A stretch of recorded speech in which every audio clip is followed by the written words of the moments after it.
সাত্বিক আর গীতাকে jail থেকে ছাড়াতে বেলের ব্যবস্থা করলো ঠাম্মি। সম্পূর্ণ জানতে ভিডিওটিতে একটি লাইক করে প্রথম থেকেই দেখতে থাকো। গল্পের শুরুতেই দেখা যায় গীতাকে নোংরাভাবে ফাঁসানো হচ্ছে, আর ফাঁসাচ্ছে কৃপান, ভজন এরাই। এর মধ্যেই গুন্ডাটার বলা কথাটা শুনে নিয়েছিল মেহেক। মেহেক তখন বলে, আমি কোনো দিন এই কথাটা ভুলতে পারবো না। ওই গুন্ডাটা যা বলে গেল, কোনো দিন না। যখন আমি কথাটা শুনলাম না, মনে হচ্ছিল আমার কানের ভিতর যেন সীসা ঢুকে যাচ্ছিল। আমি অনেক কষ্ট পেয়েছি। ছোট বৌদি, তুমি যে এরকমটা করবে এটা আমি স্বপ্নেও ভাবিনি। আমি আর তোমাকে কখনো ক্ষমা করতে পারবো না। গীতা বলে, মেহেক আমার কথাটা একবার শোনো। আমি সত্যি এরকমটা করিনি। আমি নিজেকে নির্দোষ প্রমাণিত করবই। তখন মেহেক না কথা শুনেই চলে যায়। এরপর পদ্মও চলে যাচ্ছিল। তখনই গীতা বলে, পদ্ম তুই কোথায় যাচ্ছিস? পদ্ম তখন বলে, আমি এক্ষুনি আসছি, বলেই বেরিয়ে যায়। তখনই ওসি ঢালিকে বলে, ঢালি ওকে এক্ষুনি ভরে দাও, আমি আর পারছি না ওনাকে দেখতে। বাড়ির অবস্থা কারোরই ভালো না। জাগৃতি, কাকিমণি সবাই খুব ভেঙে পড়েছে, কান্নাকাটি করতে থাকে।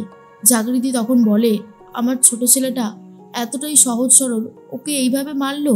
আমি ভাবতে পারছি না যে আমার ছেলেটা কতটা বদলে গেছে। সাত্বিক আর গীতা দুজন মিলে আমার ছেলেটাকে এইভাবে মেরে দিল। কাকিমণি বলে, দিদি তুমি শান্ত হও। এই সময় যদি মাথা গরম করো তাহলে সব থেকে বড় ভুল করবে। মাথাটাকে ঠান্ডা করে একবার ভেবে দেখো, সব ঠিক হয়ে যাবে। ডাক্তার তো চিকিৎসা করছে, আর গীতাও শাস্তি পেয়েছে। তুমি এসব নিয়ে ভেবো না। জাগৃতি বলে, যতই ভাববো না কেন, ভাবনা তো আরো বেশি করে চাগান দিচ্ছে রে। এর মধ্যেই ডাক্তারবাবু এসে বলে, স্বস্তিকবাবুর অবস্থা খুব একটা ভালো না। ইমিডিয়েটলি ব্লাড দিতে না পারলে কিন্তু খুব মুশকিল হয়ে যাবে। আপনারা ব্লাডের ব্যবস্থা করুন। জাগৃতি শুনেই চমকে যায়।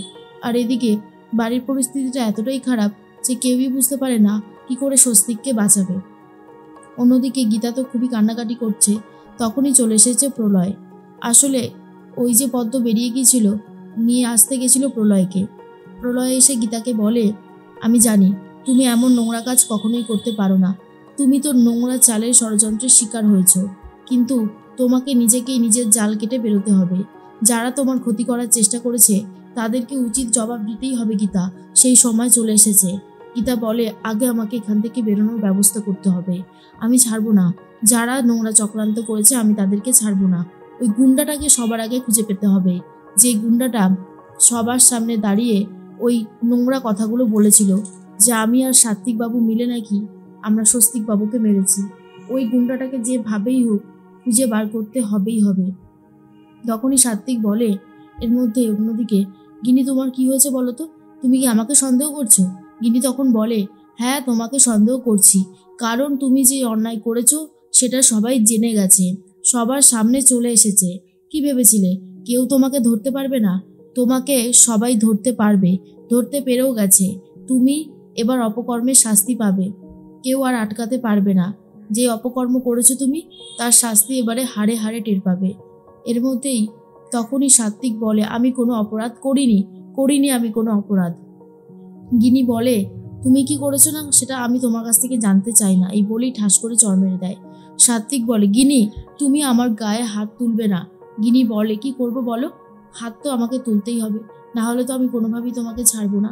এই যে তুমি আমার দেওরকে, মানে তোমার নিজের ভাইকে রাস্তায় মেরে শুয়ে দিয়েছো, হসপিটালের বেডে শুয়ে। ছেলেটা এখন মৃত্যুর সাথে পাঞ্জা লড়ছে, বুঝতে পেরেছো? এই বলেই চলে যায়। তখনই চলে এসেছে ঠাম্মি আর বলে, আমি বিশ্বাস করি তোকে, তার থেকেও বিশ্বাস করি গীতাকে। গীতা আর তুই কখনোই এই কাজটা করতে পারিস না।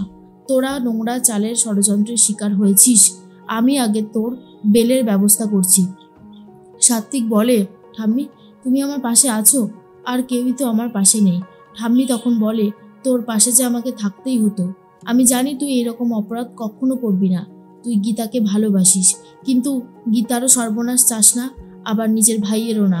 আমি খুব ভালো মতন জানি, কিন্তু যে তোকে এইভাবে ফাঁসিয়েছে আগে তাকে ধরতে হবে, কিন্তু তারও আগে তোদেরকে আগে ছাড়ানোর ব্যবস্থা করতে হবে। চিন্তা করিস না, আমার কাছে সেই পাওয়ারটা আছে। আমি তোর বাবারও মা, বুঝতে পারছিস তো আমার কতটা জোর আছে। এরপরে গীতাকে ফোন করেছে ঠাম্মি আর বলে, গীতা চিন্তা করবি না, ব্রজমালা দেবী স্বয়ং তোর সাথে আছে। আমি জানি তুই এখনো নির্দোষ, তুই কোনো অন্যায় করিসনি, আর তোকে যারা ফাঁসাচ্ছে তারা এবারে জেলের ভেতর ঢুকবে। আমি তোর বেলের ব্যবস্থা করব, হ্যাঁ আমি করব তোর বেলের ব্যবস্থা। স্বয়ং ব্রজমালা দেবী নিজে তোর পাশে আছে। অগ্নিজিৎ মুখার্জি যাই করুক না কেন, ব্রজমালা দেবীর আগে গিয়ে কিচ্ছু করতে পারবে না। তখনই গীতা বলে, বিশ্বাস করো ঠাম্মি, আমি স্বস্তিকবাবুকে মারিনি। স্বস্তিকবাবুকে মারার কথা আমি ভাবতেই পারি না। আমাকে মিথ্যে মিথ্যে বদনাম করা হচ্ছে। ঠাম্মি বলে, তুই কি ভেবেছিস আমি বুঝতে পারছি না? আমি সব কথা বুঝতে পেরেছি। যারা এসবের পেছনে রয়েছে তুই তাদেরকে খুঁজে বার করে তাদের কঠিন শাস্তি দিবি, কিন্তু আগে তোকে ছাড়ানোর জন্য আমি ব্যবস্থা করছি বলেই ফোনটা কেটে দেয়। এর মধ্যেই ভজন আর কিরণকান্তি ব্যানার্জি কথা বলতে থাকে। ভজন তখন বলে, উফ, একজন হসপিটালে রয়েছে আর বাকিরা দারুণভাবে খেল জমিয়ে দিয়েছে। এর মধ্যেই গীতা তো অ্যারেস্টও হয়েছে। কিরণকান্তি বলে, ওই গীতা যাতে আর কোনো দিনও ওকালতি করতে না পারে, আরও যেন এই পৃথিবীতে না থাকতে পারে সেই ব্যবস্থাই করো। আমি আর সহ্য করতে পারছি না। যখনই ওই নামটা শুনি আমার নিজের ছেলের কথা মনে পড়ে যায়।